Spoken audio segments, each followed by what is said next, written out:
I grew up in rural Kenya, and every morning I walked to school barefoot. Now, you may think I was poor, but I never felt poor. The ground under my feet was normal. It was good. And in fact, everyone in my school walked barefoot. Walking barefoot was part of our uniform. Now the question is, what is poor in the mind of a child? Is having no shoes a sign of poverty?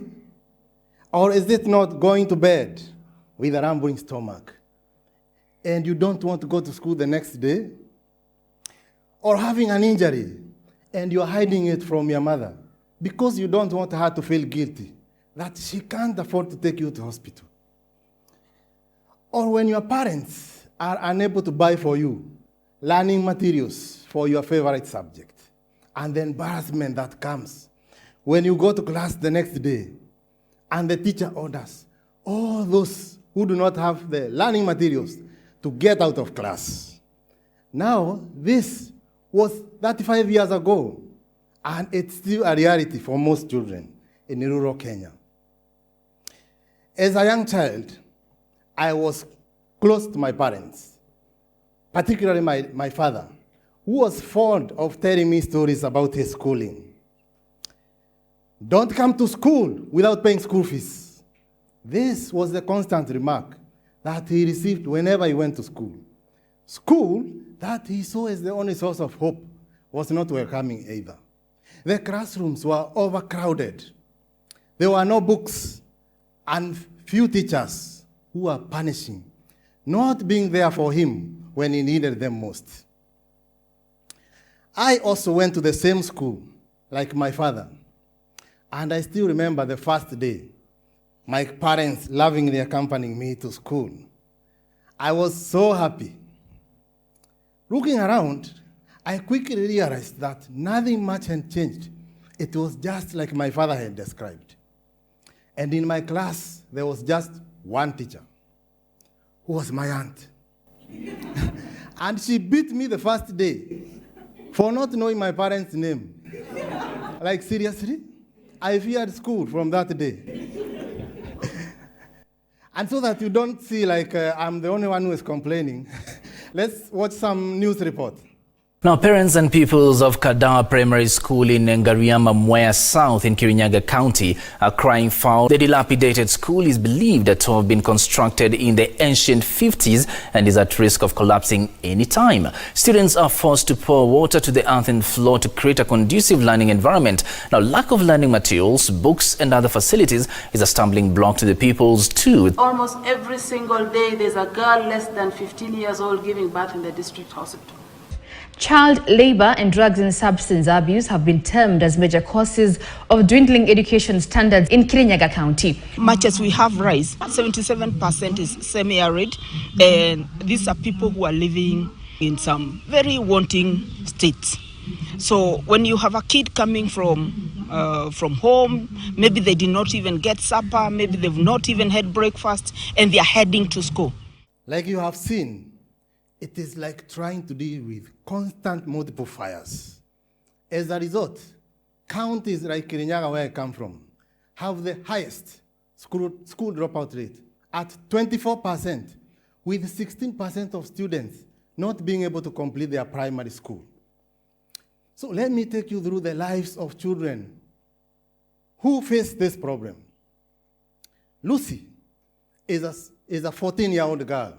She is in her grade 8 of junior secondary school. During one of the breaks, she wants to have a change of pad. She's on her periods. And she is lining up to the only 3 available toilets. They are dirty, they are stinking, and they have no running water. But that's not even the issue.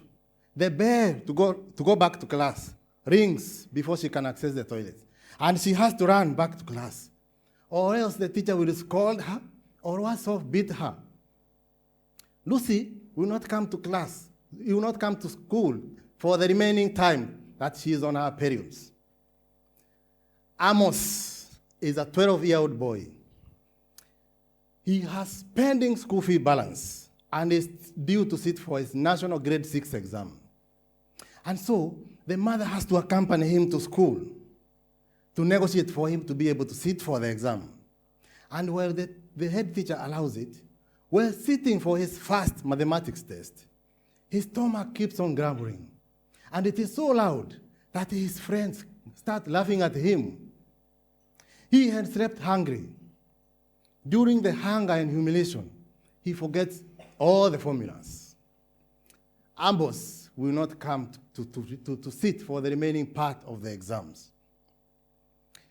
The plight of such children motivated me to start RICCA, to instill the interest in learning for such children, to create a conducive and safe, child-friendly space for them, to encourage them to come and remain in school. RICCA is a Swahili word that refers to identities formed over shared experiences within an age group. And we are on a mission to radicalize quality education through an after-school center, an inclusive, safe, and child-friendly space for children aged 6 to 17 years. So come, let me take you through the center. This center will be accessible to children after school, from afternoon until evening. And as you enter, you will see buildings inspired by African architecture, with a lot of trees, murals, arts, and playful components. On the right, is the RICCA studio.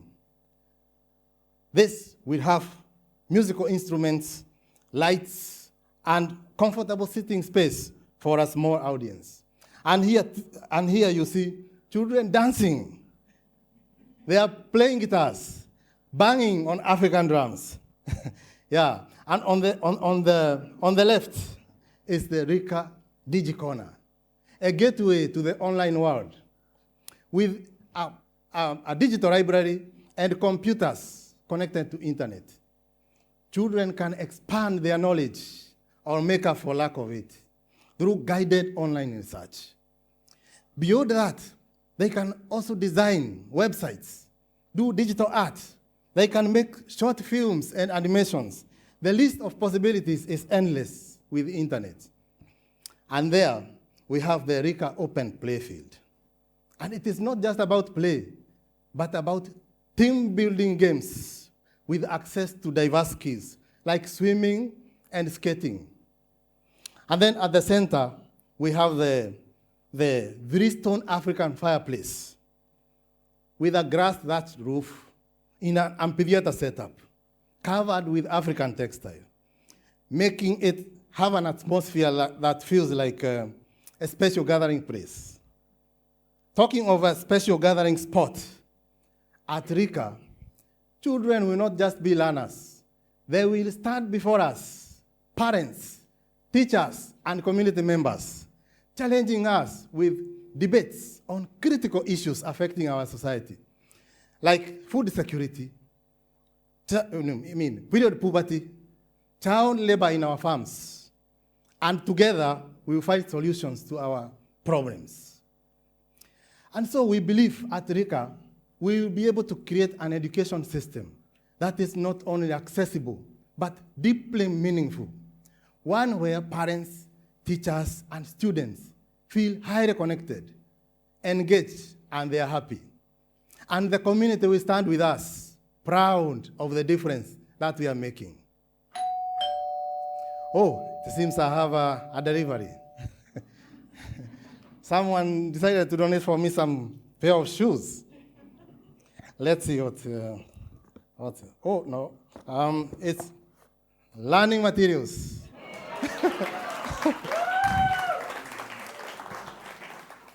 For a long time, we have focused on the wrong things when it comes to improving access to quality education. Shoes, school bags, or school uniform. But education is not about what we wear or how fancy a school building looks like. In this box are the real tools for learning. A microphone for our studio, a computer mouse for our digi-corner, and a ball for our open playfield. So at RICCA, we will have competent facilitators and child-friendly learning spaces. Thank you.